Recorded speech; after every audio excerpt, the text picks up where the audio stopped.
In this video, I'll be teaching you a solitaire game called Pyramid. This game is great for students in grades 1 and 2, but the easiest version we'll go over first can also be played by kindergartners, and the harder version might be great for 3rd graders as well. Since this is a solitaire game, it means it's played by one player, but I'll show you later how you can play with 2 players as well.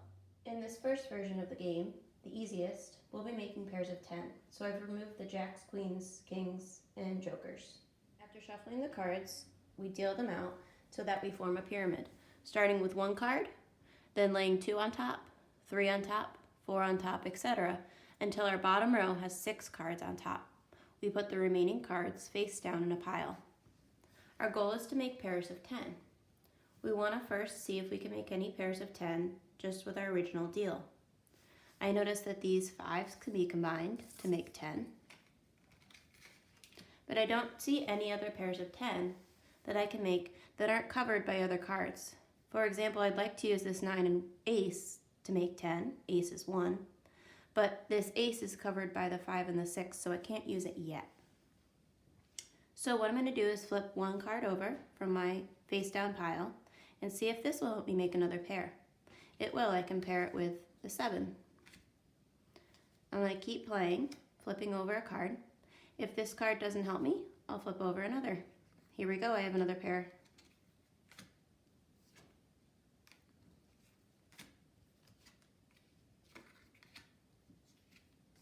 I keep making pairs and keep flipping cards as needed.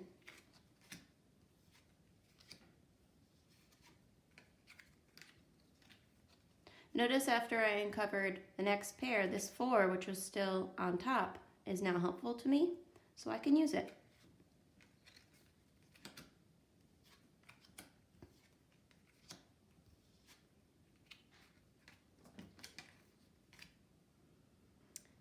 This uncovered a 3 and a 7, which I can use.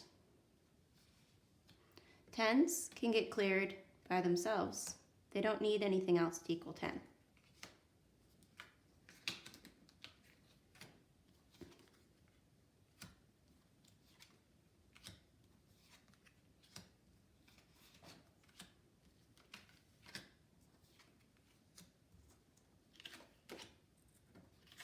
Once I've gone through all the cards, I can flip this pile back over and use it again.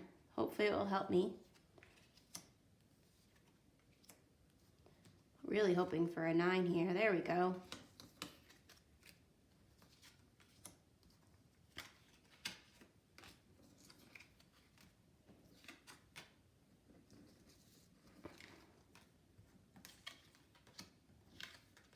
And I won. I cleared the board.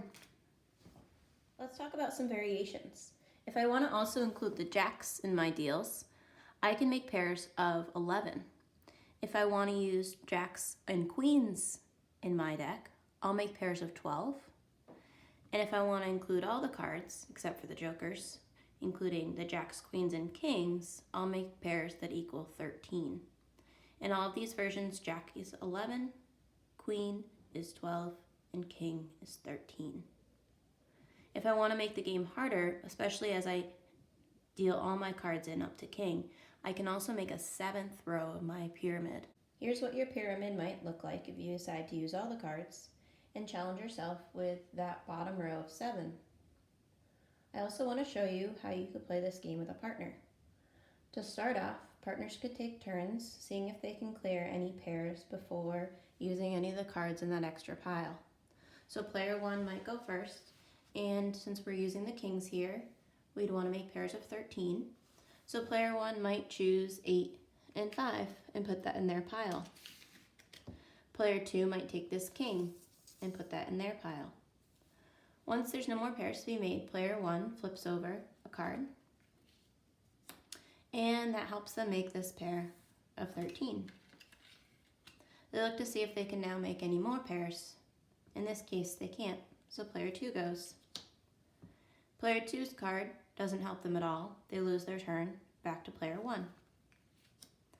Player 1 can make a pair of 13 using the 4 and the 9, and they can now make another pair using this 6 and this 7, and another pair using this 2 and jack. They can also take this king. Play would continue, and the player with the bigger pile at the end of the game would win.